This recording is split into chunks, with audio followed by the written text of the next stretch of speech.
mentioned conspiracy between the black Muslims and the white wing of this country. Could you elaborate on that? I mentioned the conspiracy between the Muslims and the right wing in this country. I know for a fact that there is a conspiracy between the Muslims and the Lincoln Rockwell Nazi and also the Ku Klux Klan. There is a conspiracy. Describe this conspiracy. Well, the Ku Klux Klan made a deal, or were trying to make a deal with Elijah Muhammad in 1960 in the home of Jeremiah X, the minister in Atlanta at that time, who was president as the minister in Philadelphia. They were trying to make a deal with him to make available to Elijah Muhammad a county, a size tract of land in Georgia or South Carolina, where Elijah Muhammad could then induce Negroes to migrate and make it appear that his program of a segregated state or separated state was feasible. And to what extent these negotiations finally developed, I do not know, because I was not involved in them beyond the period of December 1960. But I do know that after that, Jeremiah, who was the minister throughout the South, could roam the entire South, and the Klan not bother him in any way, shape, or form, nor would they bother any of the black Muslims from then on, nor would the black Muslims bother the Klan. Are you inferring then that because of this conspiracy, the attempt was made upon your life? The attempt could have been made upon my life. Ask that again. Are you inferring that because of this conspiracy, the attempt was made on your life? Not necessarily that conspiracy. The attempt was made upon my life because I speak my mind and I know too much, and they know that I will speak it whether they like it or not.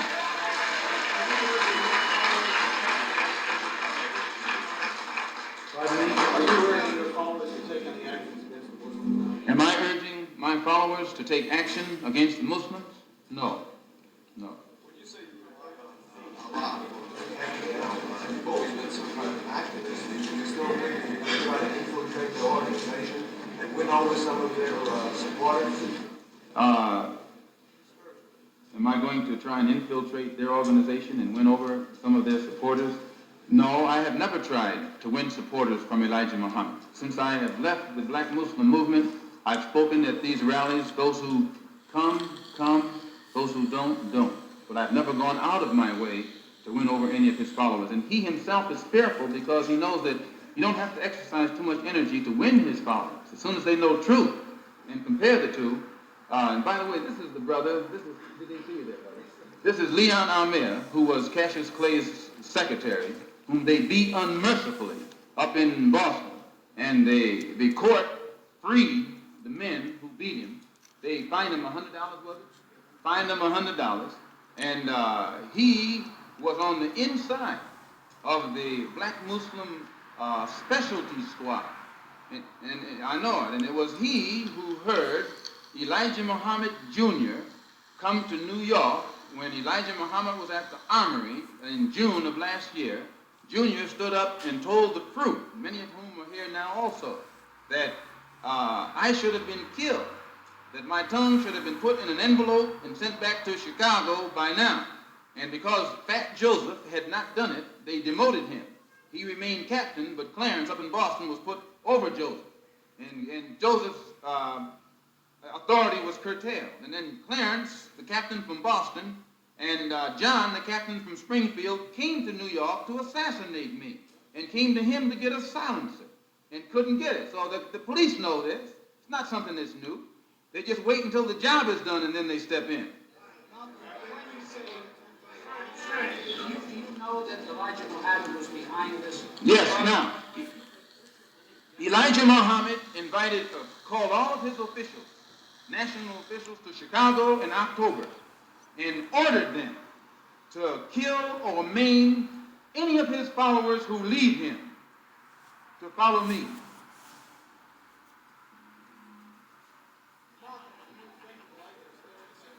Well, when you say, how do I know?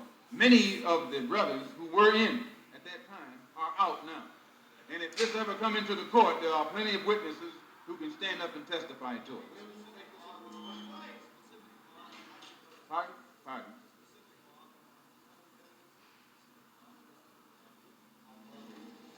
This specific topic. Do you have any? I'd rather not say at this time. When you say you know too much, what do you mean?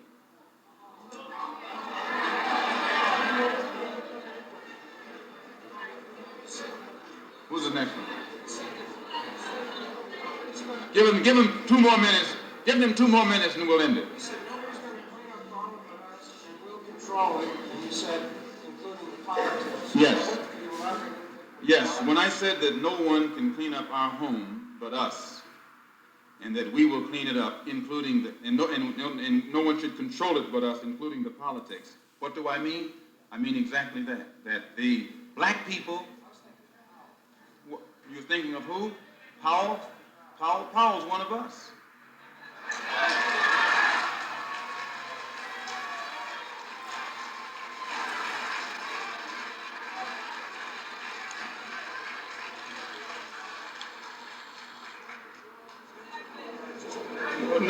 No, he's not a member of our organization, but when I say he's one of us, I mean he's one of the family.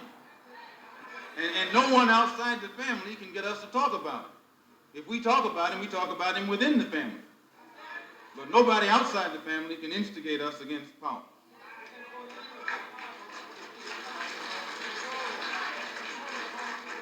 Yes, by controlling it politically, I mean that the politics of the community of Harlem should be controlled by those of us who live in Harlem, not by somebody sitting down in Gracie Mansion.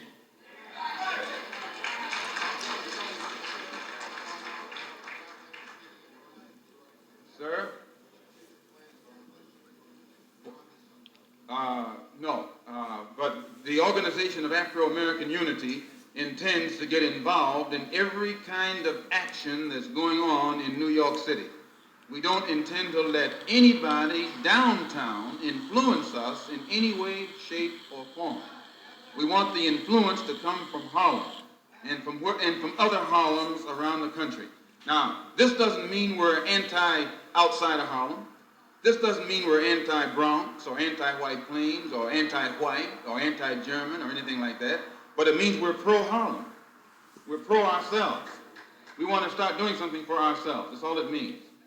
It means that we want to stop begging you for your school. We want you to get out of the way and let us straighten out the schools in Harlem.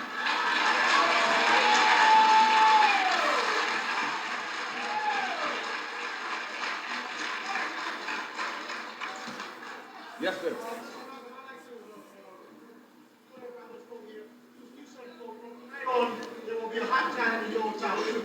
I just answered it when I said from tonight on there'll be a hot time in the old town. I answered it when this gentleman over here asked. It's a song that we used to sing. An implication, an implied threat. I never imply any threats to anyone. I'm a Muslim. My religion is Islam. It's a religion of peace. And sir, yes, I do believe there'll be further attempts on my life. I know them. They're foaming at the mouth. The rank and file Muslim means well. It's those at the hierarchy who are living off the fatted calf who don't mean well.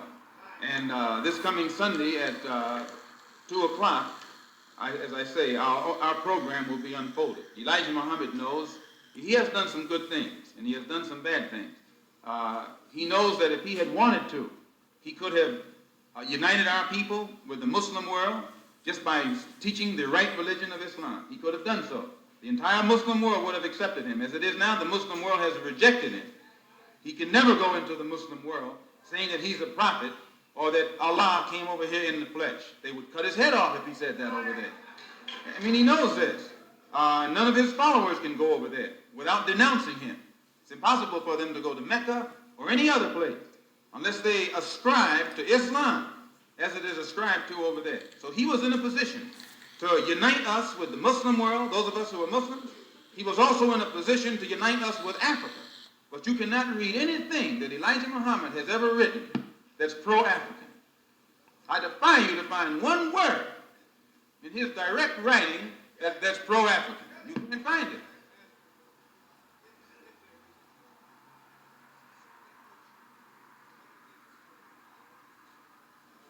Listen to this question this man asked me.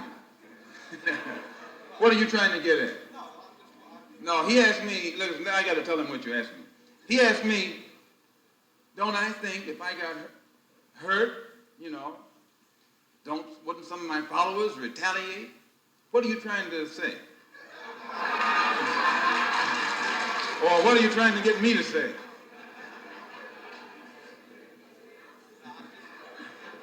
I mean, it's okay. I'm not going to get you in any trouble. These are your friends in here. But I just want them to hear what you're asking me. That's all.